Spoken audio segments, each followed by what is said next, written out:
you're in architecture, architecture is really about people because the buildings are for people. And I was always much more interested in the people than I was in the buildings, to tell you the truth. And I realized that I could be interested in people my entire life. I wasn't sure that I could be interested in buildings for the same length of time. And I started taking classes kind of casually about psychology. And I was encouraged by people. They thought that I had a real kind of, that I understood psychology kind of intuitively. And I was encouraged by a few people to go on to graduate school. And that's what I did. I applied for a PhD program. And I went to the University of Iowa.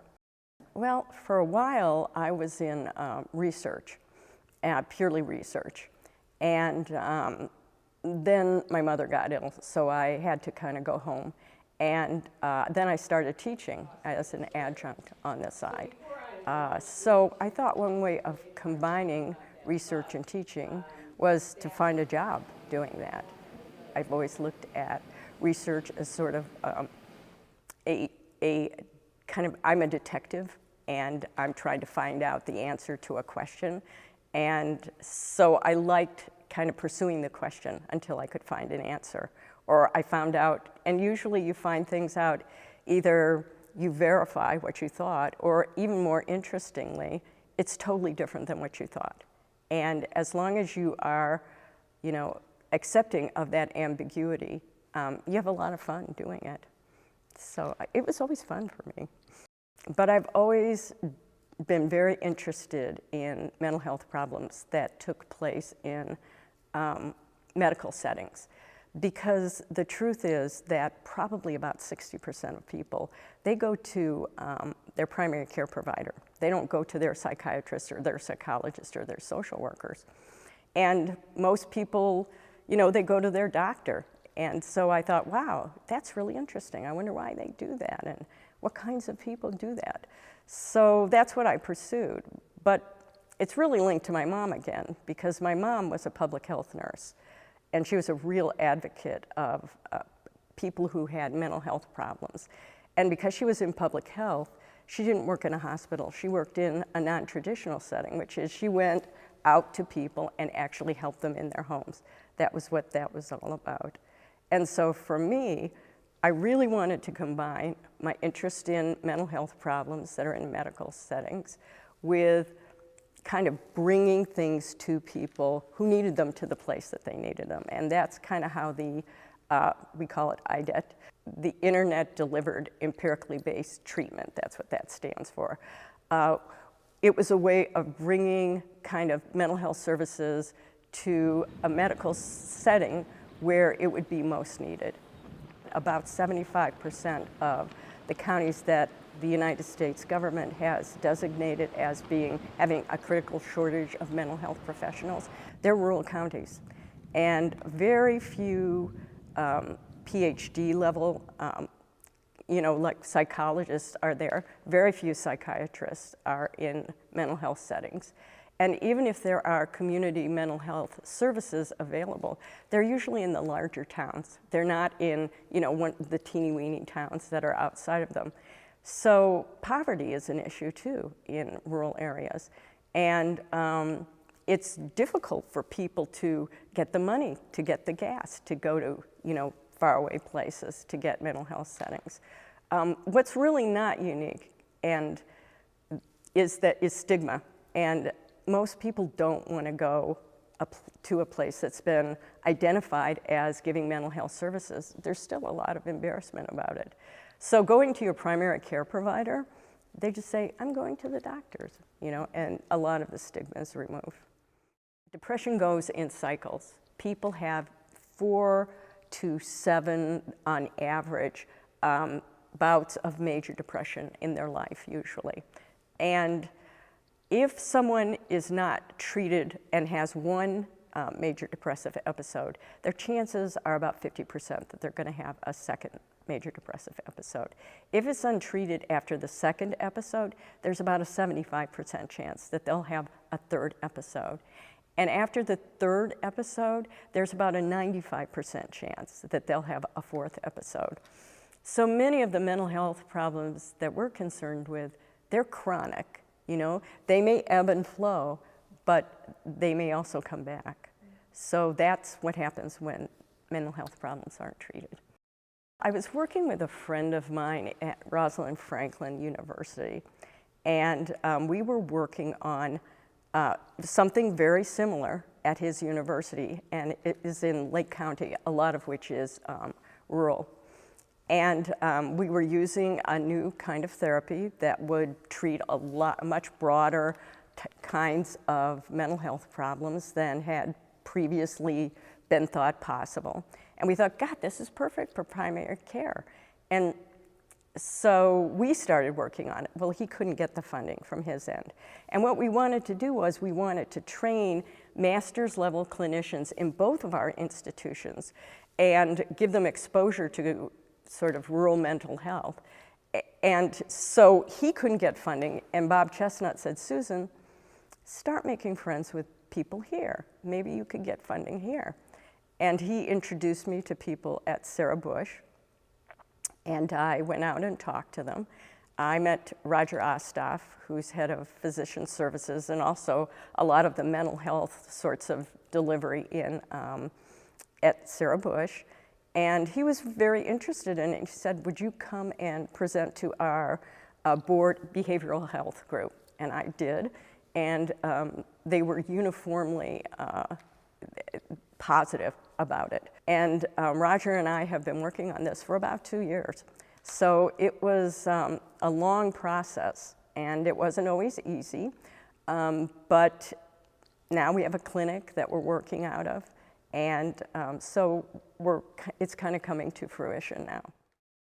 One of the big issues that I was not aware of that they really helped me with, and it's both CATS and ITS that have been very helpful. They said, look, the only way we can make this secure is with a cable connection. It can't go out by Wi-Fi because Wi-Fi can be hacked into very, very easily. So we decided, okay, then it has to be through cable. It can't be through Wi-Fi. And they've been working with Sarah Bush Lincoln, and Sarah Bush Lincoln has very high standards for security. And it takes somebody who's really dedicated, because it's been not easy, I know sometimes, for the ITS people to help us to kind of solve the problems that we needed to. But by using cable, we've got a level of security, we've got security software, so we feel pretty good about that we're meeting the federal regulations for privacy that we have to meet. The idea is that if people can't come to the services come to them.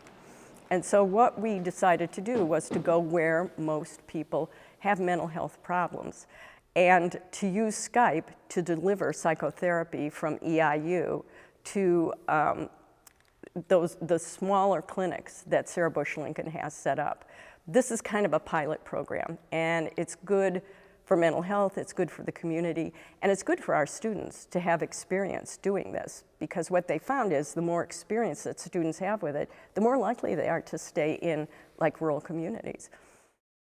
And patients are just as satisfied and seem to respond just as well to telemental health as they do to somebody being in the room. I think it's the act of talking and responding that's really the important thing. And they know that you're a person, you know, they know that there's a person on the other end of that. I don't think you have to be in the room, but I do think that you have to have a presence. And that's what Skype is, it's a presence. The person who's working with me now is just one student, and I'm paying her stipend so that she can work exclusively with me. And her name is Dodie Jennings. And I'm teaching Dodie this kinds of therapy, and then I tape her sessions so that I can listen to them and go back over them with her. So she's going to be the primary therapist for as long as we can make it that way. So I'm a licensed clinical psychologist, and as a licensed clinical psychologist, I'm allowed to supervise people. And because it's a certain kind of therapy that we have, I also have to kind of check to make sure, you know, that she's doing it right. And that's what this is. It's called cognitive behavioral therapy. And the idea behind it is that the way you think is going to affect how you feel emotionally. And it works. I mean, it works very, very well, we found. And so we teach it as sort of the cornerstone of the kind of therapy that they need to learn once they get out of our program. Well, the grant that I got was not just for the Skype sessions, but it was also for training students. And I couldn't do it on a really big scale, but I hope that I can get funding to do it on a large scale. And I hope that we can get more students involved and that there will be more clinics that will be involved. This is just sort of to see how it works, but it seems to be working so far. I mean, it's possible, we're implementing it. So what I'd like it to be is, I'd like to kind of see if we could get our program to have, I don't think there's another master's level rural mental health program in the United States. They're almost all PhD levels. But the people with the master's degrees are who are really going to stick around here. And so I hope that we can give them that exposure. You know what? Our students are always asking for hands-on experience. And I think this is a great way of giving them a hands-on experience. Because when you're in mental health, probably your most nerve-wracking moment is when you give your first therapy session. What are they going to talk about? You know, what am I going to talk about? What am I going to do with them? If you have kind of a little exposure at first, it makes you a whole lot more comfortable. I guess the main reason I'm doing it, though, is because they've shown that if you have internships where you go out and you do, you know, mental health treatments with people in rural settings, you're more likely to stay there, or to at least seek employment in similar settings. You know, to me, research is progress, and a lot of times people think they know the answers to things, and they act like they know the answers to things, but it may be totally wrong. And I think research is one way to kind of challenge, you know, is what we know, do we really know it? And sometimes it's not. Sometimes it's really different. So if you can make that kind of progress, you know, taking what are common beliefs, testing them, and then saying, hey, that's true, or no, that isn't true, then you're making progress. Because if it's not true, you don't want to keep doing that, you know. I think that if you aren't active, you're not going to have the enthusiasm for actually doing hands-on research. And I just think that you model what you speak, you know, and if you can model what good research is, the ethics behind it, the idea, the clarity of the idea that you have to have, it's much easier for somebody to say, oh yeah, that's what I'm supposed to do. So I think you have to both do it and also model it and get people involved in it. For me, it's just really exciting. You know, I don't always know the answer to the questions that I'm asking. And so whether or not, you know, what I thought I was going to come up with actually came up with, it doesn't matter to me. It's always like, hey, that's great. That's really interesting. Now I've got some numbers to back this up. I think what most people don't like, though, is what I said before, the ambiguity, not knowing if it's going to turn out as you predicted it. But for me, whether or not it turns out the way you predicted it isn't the point. It's the point of doing it and either proving or disproving yourself.